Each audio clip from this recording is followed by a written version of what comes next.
Hello, आपका स्वागत है मेरे YouTube चैनल फ्यूलिंग फिजिक्स में। और अगर आपने चैनल को सब्सक्राइब नहीं कर रखा है तो प्लीज सब्सक्राइब कर लीजिए। और इस वीडियो में हम लोग समझेंगे मोशनल इलेक्ट्रोमोटिव फोर्स को। इलेक्ट्रोमोटिव फोर्स हम लोग पहले भी समझ चुके हैं। एक्चुअल में इलेक्ट्रोमोटिव फोर्स कोई फोर्स नहीं है, ये एक पोटेंशियल कट डिफरेंस है जो एक वायर में डेवलप होता है।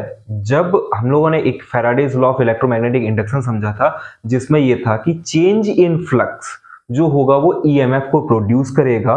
और फिर सेकंड लॉ जब हमने समझा था फैराडेज का ही, तो वो था आपका rate of change of flux is directly proportional to induced EMF. की जितनी तेज रेट ऑफ चेंज फ्लक्स होगा, जितनी तेज फ्लक्स चेंज होगा, उतना आपका इंड्यूस्ड ईएमएफ होगा। तो वो जो ईएमएफ है, electromotive force, motional electromotive force के फॉर्म में हम उसको निकालने का प्रयास करेंगे। करेंगे क्या, समझना कि एक रॉड ले ली हमने, क्या किया, एक सेटअप बनाया ऐसा, एक रॉड ली, ये एनसीईआरटी का ही फिगर है आपका। ये ऐसे एक रॉड ली आपने, उसके ऊपर एक सिलेंड्रिकल रॉड को हम लोग मूव कराएंगे। इसके ऊपर सिलेंड्रिकल रॉड को क्या करेंगे, मूव कराएंगे। इसके अंदर आपका करंट जा रहा है, इसके अंदर पहले से क्या जा रहा है, करंट जा रहा है कुछ इस डायरेक्शन में, ये एरोज आपके दिख रहे होंगे आपको। और फिर हम इसको मूव कराएंगे। इसको मूव कराने से होगा क्या, ये जो अंदर का एरिया है ये चेंज होगा, और इस एरिया के चेंज होने से एक फ्लक्स में चेंज आएगा। क्योंकि हमें मालूम है सिंस फाई बराबर अगर आपसे पूछा जाए तो आप कहते हो मैग्नेटिक फ्लक्स अगर है तो फाई बराबर होता है बी इंटू ए। फाई बी बराबर क्या होता है, बी इंटू ए। अब इधर अगर एरिया की बात करें हम, तो एरिया कितना है आपका, एरिया है एल इंटू एक्स। एरिया यही क्या है, एल इंटू एक्स है। फिर हम जब इसको v वेलोसिटी से मूव कराएंगे वो अलग चीज होगी। तो इधर एरिया आपका कितना है, एल इंटू एक्स। तो इसी को लिखा जा सकता है phi B is equals to B into L into X, लिखा जा सकता है easily.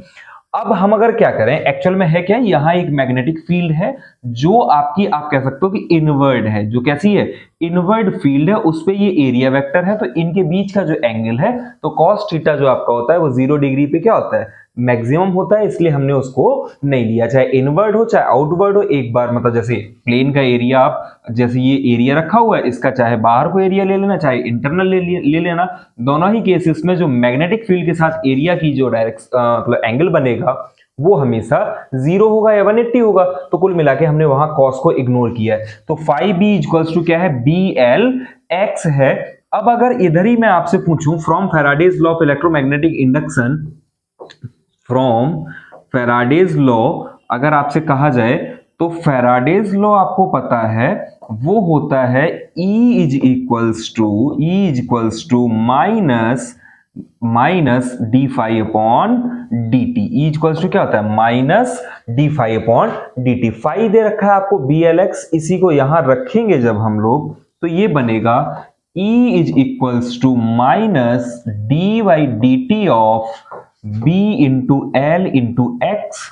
B constant, L constant. अगर आप यहां गौर करोगे तो जो चीज वेरिएबल है, जो ये वेलोसिटी जब आगे को आएगी तो जो चीज वेरिएबल है वो कौन सी आर्म है आपकी, एक्स वाली आर्म। एल तो वेरिएट करेगा नहीं, एल तो हमेशा फिक्स रहेगा ये वाली चीज। तो वेरी क्या करेगी, एक्स वेरी करेगी।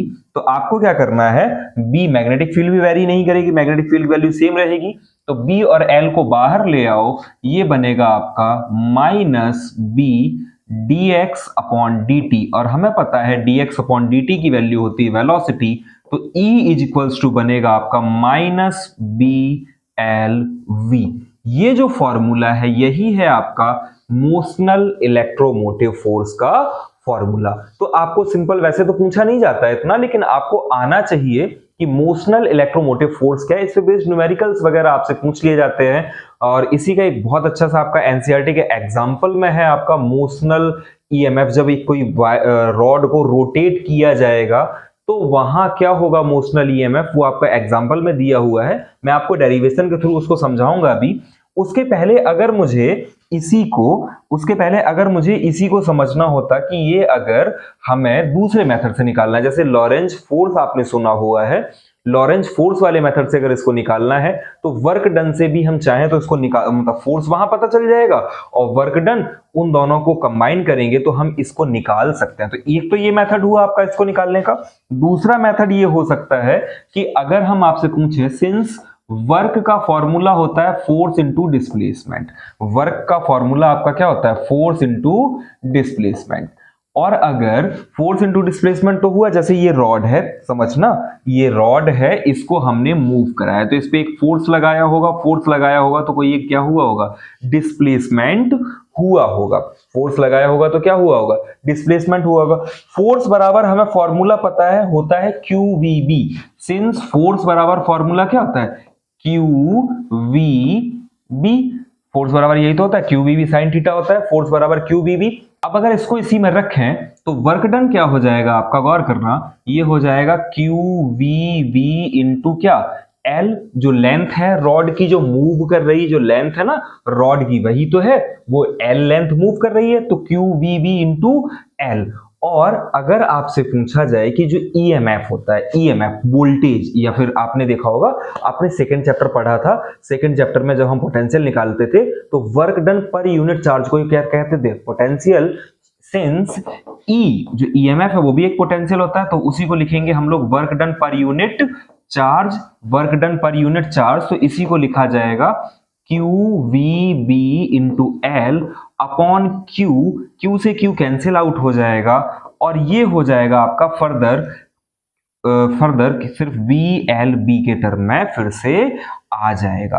आप कहोगे सर ये पॉजिटिव आया है, अगर ये पॉजिटिव आया है इसका मतलब ये नहीं है, देखो एक्चुअल में होता क्या है कि जब हम उसको जो EMF है, आपने लेंज लॉ पढ़ा था कि जैसे ही हम चेंज कराएंगे, जो भी चेंज होगा उसको अपोज करने के लिए एक EMF डेवलप होता है, तो उसकी डायरेक्शन हमेशा वर्क डन के क्या होगी, अपोजिट होगी। तो वर्क डन के अपोजिट होगी तो हम चाहेंगे तो इसी को क्या लिख लेंगे, माइनस BLB भी लिख सकते हैं। सिंस वर्क डन के अपोजिट होगी तो आप इसी को क्या लिख सकते हो, E equals to minus BLB भी लिखा जा सकता है। बट जनरली अगर आपसे कहा जाए कि इसका EMF बताओ तो आप पॉजिटिव वाला आंसर करके आगे बढ़ जाओगे, अनलेस कि आपसे डायरेक्शन की बात ना करी गई हो। अगर डायरेक्शन की बात करी गई है तो फिर आपको उसको देख के ही आगे बढ़ना है। अब हम लोग बात करते हैं motional EMF induced in a rotating bar, motional EMF induced in a rotating bar. कोई भी एक बार है, बार मतलब एक कोई मेटेलिक चीज है, जैसे मान लेते हैं ये एक मेटेलिक रिंग है, इस मेटेलिक रिंग में एक रॉड ली सेंटर पे ऐसे फिक्स करके और उसको ऐसे रोटेट करा रहे हैं।